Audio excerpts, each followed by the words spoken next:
Salam lestari pegiat perhutanan sosial, ketemu lagi di pembelajaran virtual tentang pengembangan usaha di perhutanan sosial. Sekarang kita masuk ke materi keempat, sesi kedua tentang pemasaran. Jadi saya coba kembalikan ke BMC yang kita susun. Jadi seperti kita ketahui, BMC yang kemarin kita perkenalkan ada 9 kotak ya. Jadi kemarin sudah saya katakan kotak yang paling kanan adalah kotak pemasaran. Jadi yang di sini itu kotak pemasaran. Sebenarnya pemasaran yang otak-atik ini aja. Jadi apakah value proposition, produk jasa yang kita tawarkan itu sesuai enggak dengan segmen kita, dengan pasar kita. Pasar kita siapa sih?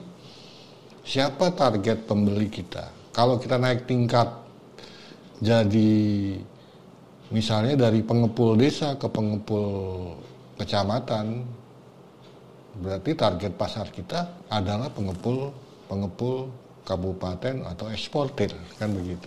Tapi kalau kita masuk ke pengolah, berarti akan lebih kompleks. Kenapa? Karena pengolah berarti hubungannya dengan retailer dan konsumen. Segmen pasar peminum kopinya jadi lebih beragam ya. Jadi ini kita harus lebih detail lagi.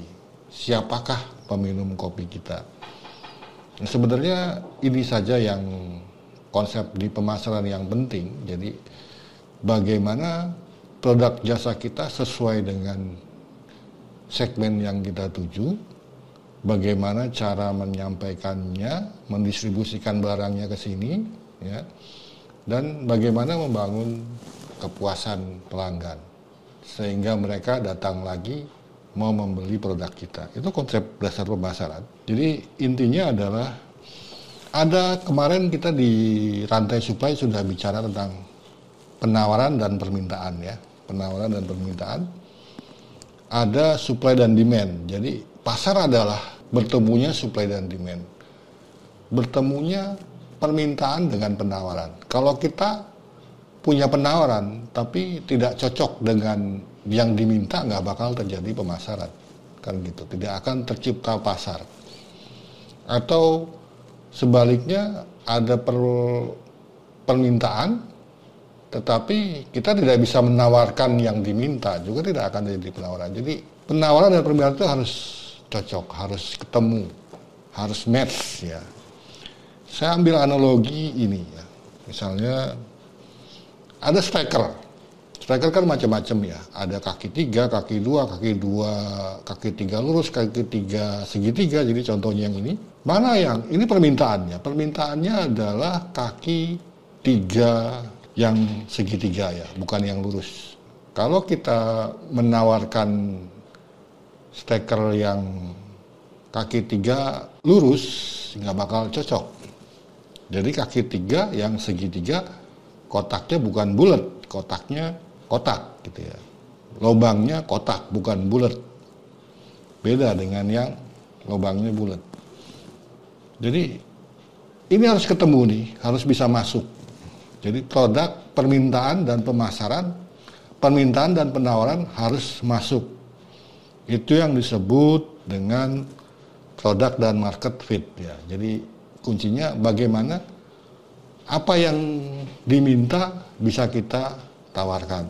Itulah pentingnya memahami apa yang diminta, memahami kebutuhannya pembeli.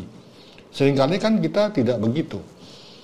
Kita punya kopi, kita punya mete, ya apa aja yang kita produksi, kita jual. Kita nggak peduli ke siapa, pokoknya jual aja. Kita punya begini, mau nggak, mau beli nggak, kalau nggak ya udah minum sendiri kan seperti itu.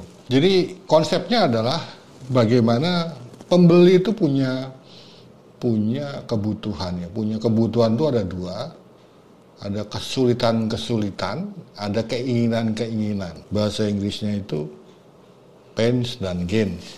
Pain itu kesulitan-kesulitan, ada keinginan-keinginan ya. Jadi tugas produk dan jasa yang kita inginkan adalah bagaimana mewujudkan keinginannya pembeli, bagaimana mengurangi atau menyelesaikan kesulitannya pembeli. Misalnya kasusnya pembeli inginnya spek seperti ini, gitu kan. Pembeli inginnya spek seperti ini. Ya kita coba penuhi keinginan pembeli.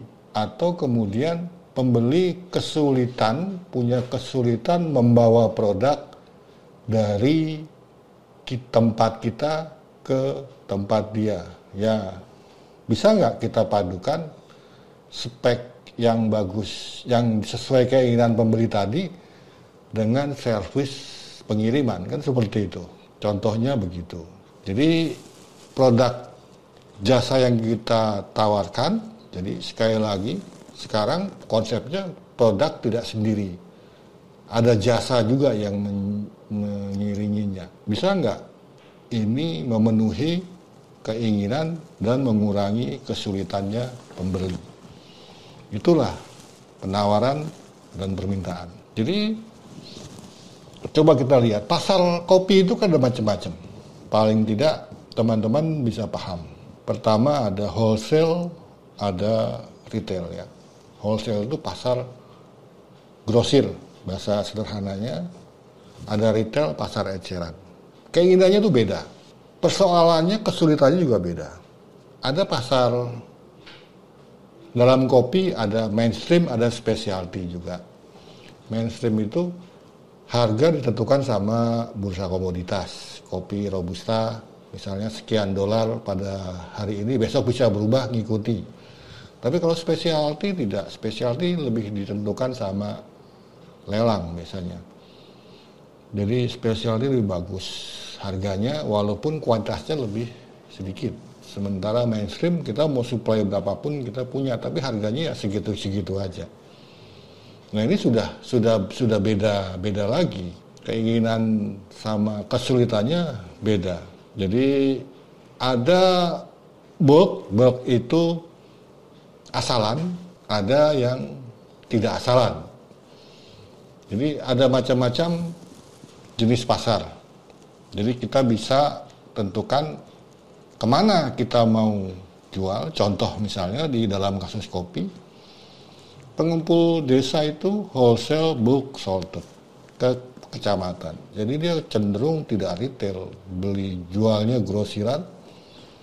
Bulk itu tidak diolah, tidak dikemas, tapi sudah disortir.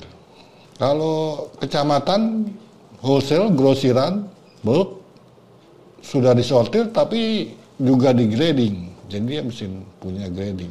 Juga di sini ada yang bukan bulk tapi dia specialty.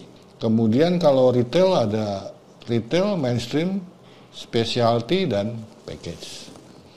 Jadi kalau retailer dia bisa retail, jadi tidak grosir, bisa beli eceran, bisa mainstream, bisa specialty, tapi dia package, tidak bulk.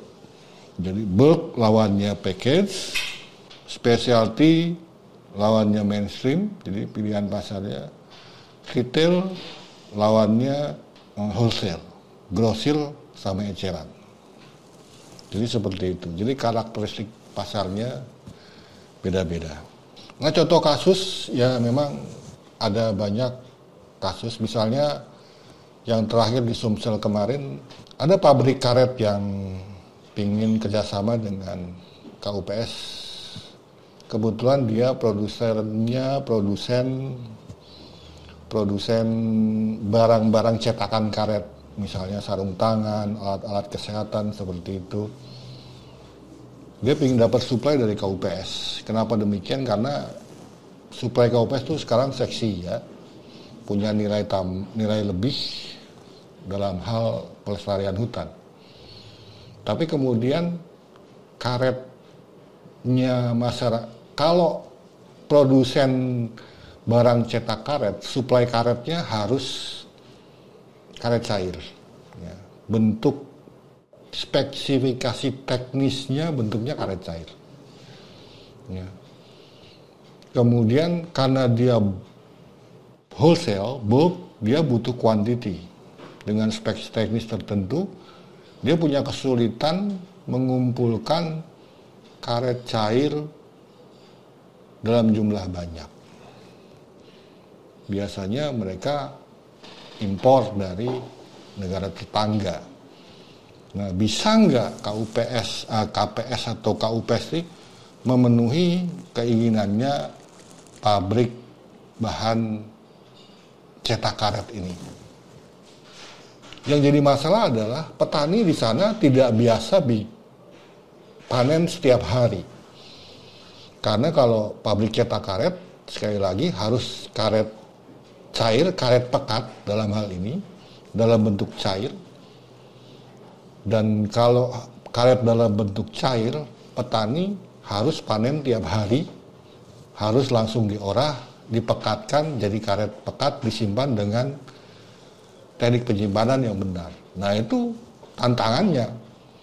Pertama, bisa nggak mereka memenuhi perubahan pola produksi dari biasa produksi karet slab tahu itu, jadi biasa mereka produksi ke tahu, menjadi bikin karet cair. Biasanya konsekuensinya biasanya dia panen semaunya, kadang seminggu sekali, 3 hari sekali, karet sampai kering di lapangan. Sekarang nggak boleh, dia panennya sehari 2 kali, pagi sama sore, agar karetnya tetap cair. Dan bisa nggak kuantitasnya terkumpul, KPS atau KUPS ini melakukan konsolidasi produksi, terkumpul, bisa suplai karet cair pekat ke pabrik ini. Apa yang terjadi ya, teman-teman sudah dengar ceritanya, dan ini cukup memberikan kita motivasi. Ini contoh bagaimana kita bisa mewujudkan keinginan dengan tekad yang cukup kuat, bisa memenuhi keinginan pembeli yang sedemikian butuh banyak pengorbanan produsen ya. Tetapi selama ada kemauan, di situ pasti ada jalan. Contoh kasus yang sering dipakai tentu saja ini yang paling lengkap ya. Ya, misalnya kasus Go Right. Go Right apa sih keinginannya, kebutuhannya pembeli, customernya Go Right, Gojek? Pertama, tarifnya hemat, tidak repot menyiapkan uang pas. Ini ada kebutuhan-kebutuhan, terlindung dari polusi, bisa komunikasi dengan driver tanpa keluar pulsa. Lalu persoalannya, kesulitan mereka di mana? Mereka sering terhambat karena macet, terus sering repot tawar-menawar harga, driver ugal-ugalan, jauh jalan ke pinggir jalan dari pangkalan, jadi cari pangkalan ojek susah, jauh harus jalan. Tujuannya adalah, tugasnya dia sampai lokasi tujuan dengan selamat. Jadi ini semua kebutuhan customer, baik keinginannya maupun kesulitannya bisa dipenuhi dengan satu aplikasi Gojek. Ini contoh paling umum yang sering dipakai. Ya, saya rasa itu sebagai pengantar untuk pemasaran, mudah-mudahan bermanfaat. Sampai bertemu di materi berikutnya. Salam besar.